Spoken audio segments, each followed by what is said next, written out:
How you guys doing? I got another video about the Asian American boycott. And they're upset at Black Americans for not really going to their businesses anymore. So they're saying they're so upset at Black Americans. They are taking the next level and they're reaching out to Trump. The Asians American want Trump to do something because they are going out of business. And if they go out of business, then Asian Americans are going to have to go back to China, you know? So I don't know what Trump is going to do about this, but this is what I'm hearing. I got so many videos that is talking about, Black Americans boycotting Asian business still. I mean, it's been going over a month now, and the Black community have still not let up on boycotting Asian American businesses. They are really feeling it.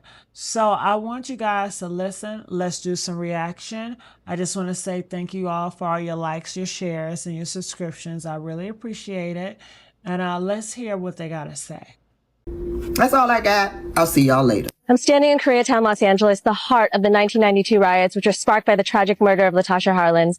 Both that case and the murder of Cyrus Carmichael Belton shows that the American judicial system systematically devalues Black lives. If the racial roles were reversed, a Black store owner chasing an Asian child down the street and shooting them in the back over a false accusation, the legal system would almost certainly hand down a maximum sentence, as we've seen this pattern of overly punishing Black perpetrators and under-punishing the attackers of Black victims play out again and again. The LA riots wiped out over $500 million of immigrant families' life savings overnight. But that explosion of grief was a blunt instrument, as it flattened entire neighborhoods and destroyed the livelihoods of people who had nothing to do with the case, including poor Asian immigrants who had treated all their customers with respect. It also ignored the fact that Asian Americans are not a monolith. Not every Asian person is Korean or Chinese like these two murderers. Not every Korean or Chinese person is racist. The path forward is laser-focused organizing. Don't stereotype and boycott an entire race of people, as that is inherently racist. Target the specific businesses that disrespect Black customers, treating them like criminals, because I don't want to shop at an Asian business that disrespects my friends. Let's put Black and Asian dollars into Black businesses while not punishing Asian businesses that have always treated Black folks with kindness and respect. I know it wouldn't be fair for me to boycott all Black businesses just because one Black person harmed an Asian person. Let's stamp out racism in all of our communities. It's getting crazy out here. An Asian content creator got on this here internet wearing what can only be described as a Black American starter kit and decided to tell Black people that our money doesn't matter. Okay. According to him, Black people need Asian-owned businesses more than Asian-owned businesses need Black people. A boycott wouldn't move anything. The loss wouldn't register. Our dollars don't count. Now, this might just be me, but if I genuinely believed that somebody's money didn't matter, I don't think I'd spend my afternoon making a video about it. So naturally, I went looking at the history, because this conversation isn't really about just one video, right? The very second that Black people start talking economics, where our money goes, who profits from it, who builds wealth off our communities, people get uncomfortable. That same discomfort doesn't appear when other groups do the same thing. Every immigrant community that's come to this country has done it. Jewish, Chinese, Korean, Italian, Indian, Armenian, pooling resources, building businesses, keeping their money inside their communities for as long as possible. Nobody finds that controversial, though. But what they fail to recognize is that we understood the same thing. We had to. After slavery, Black communities built banks, hospitals, insurance companies, schools, newspapers, whole business districts. The Greenwood neighborhood in Tulsa, Oklahoma had 191 businesses. It had 2 schools, a hospital, and a library, all by 1921. They called it Black Wall Street. But on May 31st, 1921, a white mob attacked it. 2 days of looting, burning, and shooting. But it's us, right? We're the problem. 35 square blocks destroyed. More than 1,200 Black homes, businesses, schools, and churches, y'all, burned to the ground. World War I era planes dropped bombs from the sky on the Greenwood neighborhood. The official death toll was 36.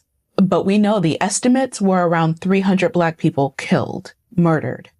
The survivors were rounded up and held in internment camps in their own city. They were issued identification cards and couldn't leave without permission from a white supervisor.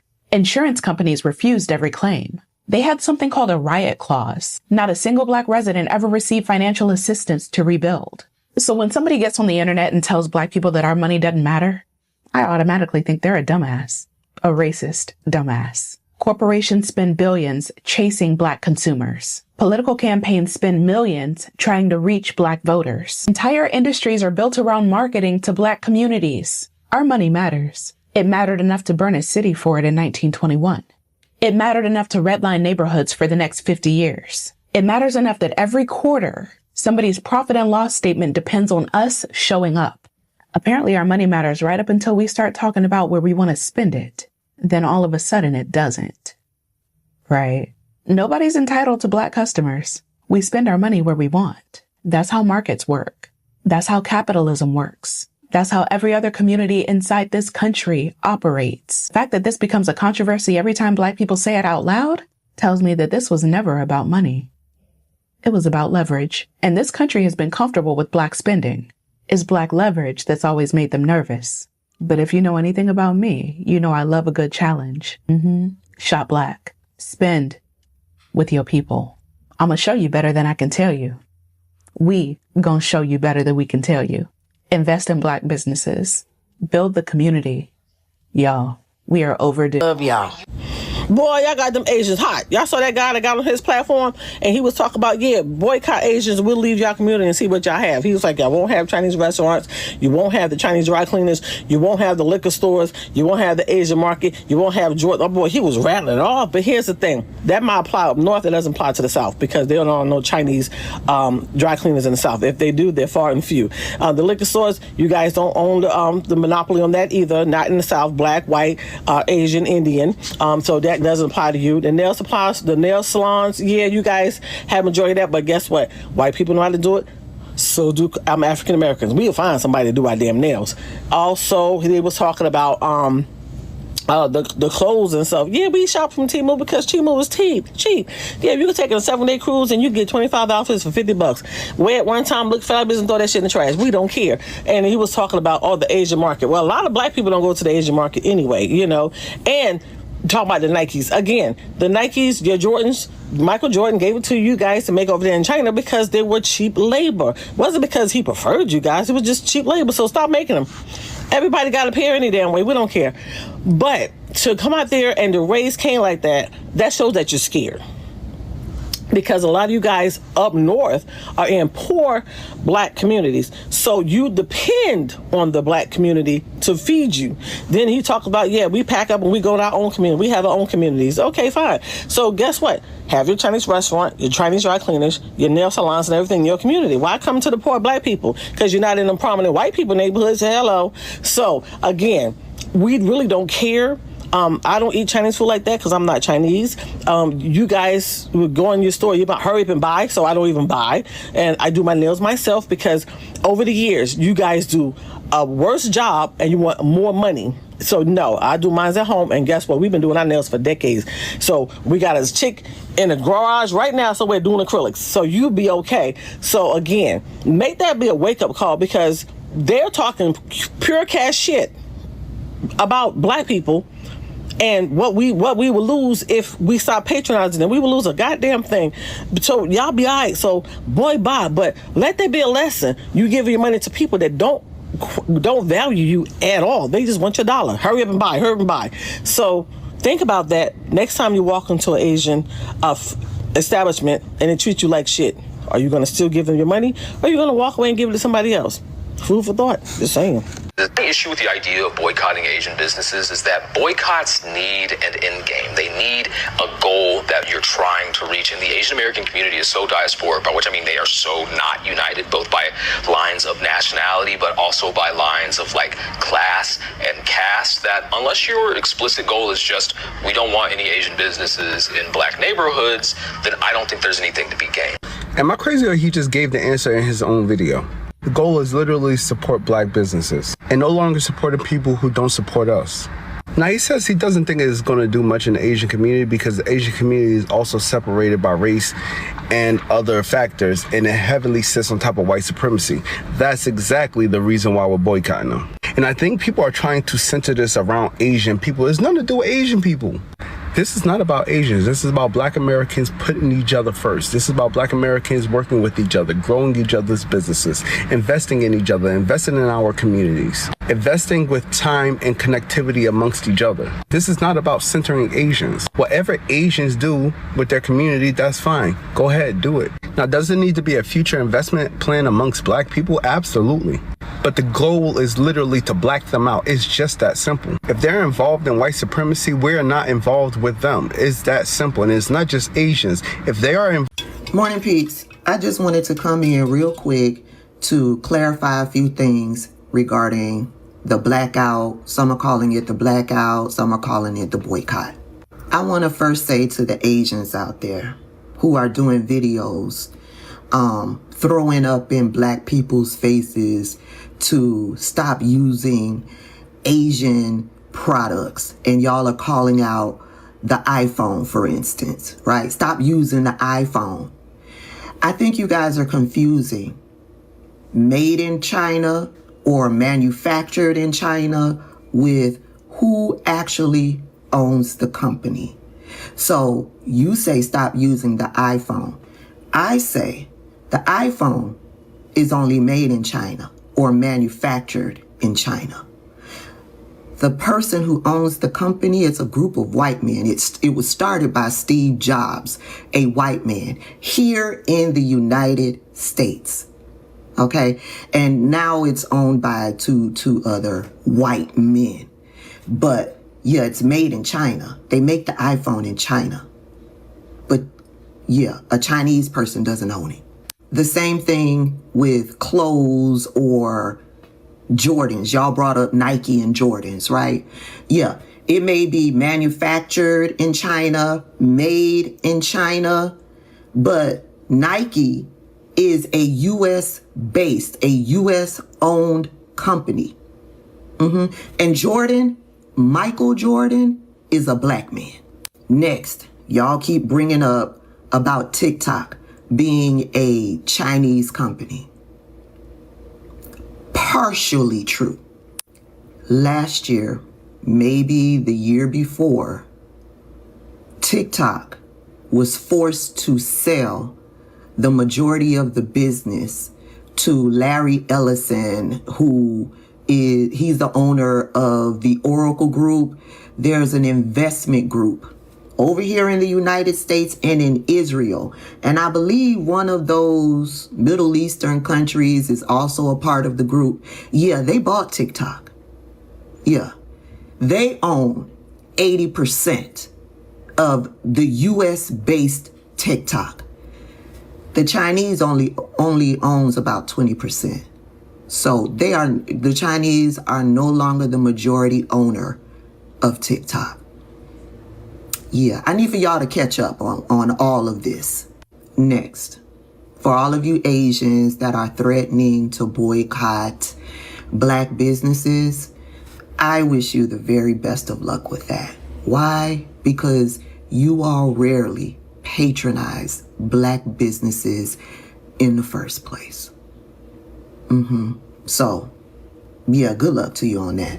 Lastly, to my people, Black people, I know you've been putting in work to research Black-owned nail salons, Black-owned beauty supply stores, even Black-owned liquor stores or wine and spirits or anything like that for you to patronize. I know you've been putting in work, but you're going to have to put in just a little bit more work, because what the Asians are now doing, when you go to Google a certain businesses, they are putting in their descriptions that their business is Black owned. They're putting it in the metadata.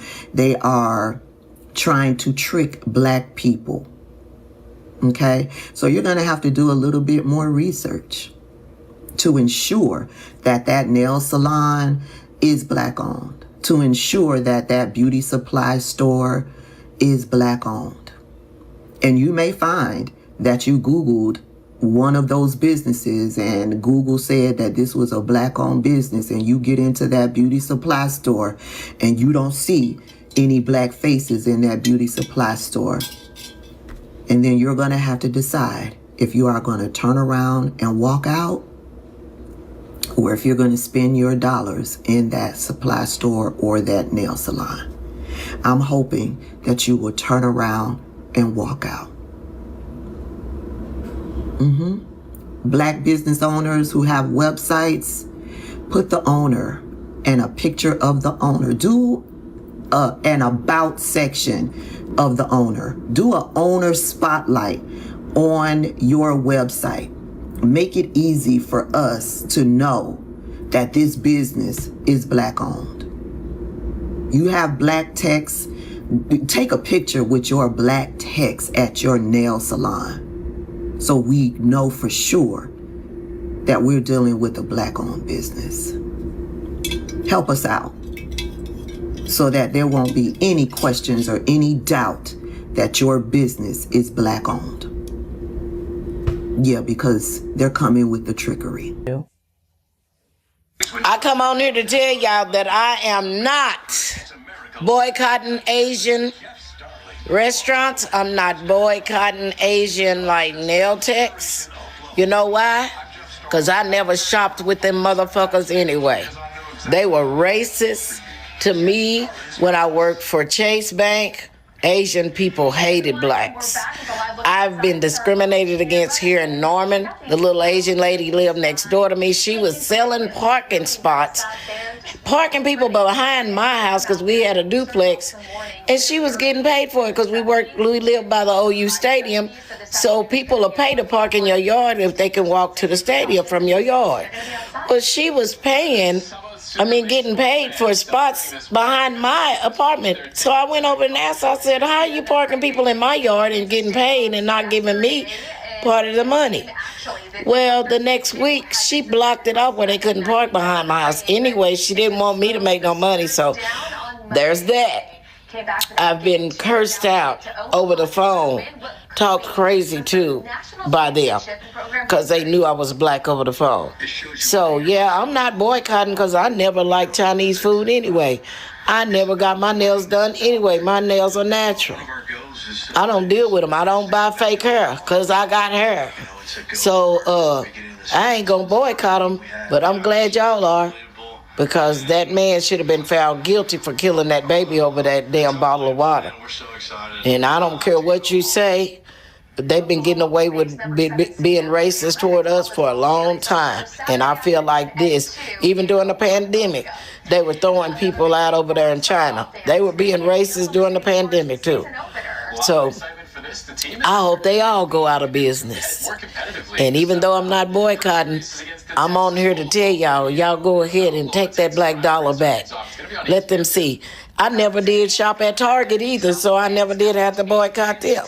If you ain't never shopped with them or they ain't never got none of my money. So I'm happy for black people standing up for their rights. The business owner, like the Asian business owners, Chinese, Korean, I never know like which is which when I'm looking at them or talking to them, but they are in an uproar right now. They are so upset because it is said that their businesses are getting boycotted, that their parking lots are empty, based off of a not guilty verdict that's recently happened prior to this weekend. And there's a lot of people upset, and people are really upset at the Asian community. I have never ever seen an Asian go off before until today. I have never seen a Korea or a Chinese person go off and just go in so hard until I seen it today on TikTok. These people are pissed. Allegedly, one Asian came back and said that we actually need them, that we can't make it without their businesses. They said everything that we buy is made in China, made in Korea, and so on and so on. The guy basically said that we cannot make it without their products. But yet, I don't think that he completely lied. If you go into our stores, 90% of what's on those shelves in the store, made in China. The next time you go to Walmart, Target, or any of those stores, pick up one of those coffee cups, look at the bottom of it, made in China. Your spoons, knife, and fork set, turn it over and look at it, made in China. The next time you go buy a blanket or something, look at the tag on the blanket, made in China. So they are talking, bro, and these people are pissed because they feel like the boycott is really affecting their businesses. And if it's true, and some of the videos I seen on TikTok today is true, and they're not made up AI videos, it looks like that boycott is taking effect extremely fast. One lady pulled up to 3 of the nail salons, and every last one of them was empty, man. Now, I don't know if those nail salons open on Sunday. She could have been capping and pulled up on a day that they were closed, but it seems to me like those nail salons are open 7 days a week, man. But them Asians is starting to try to clap back, bro. Y'all better be careful. I ain't never seen an Asian go off like I seen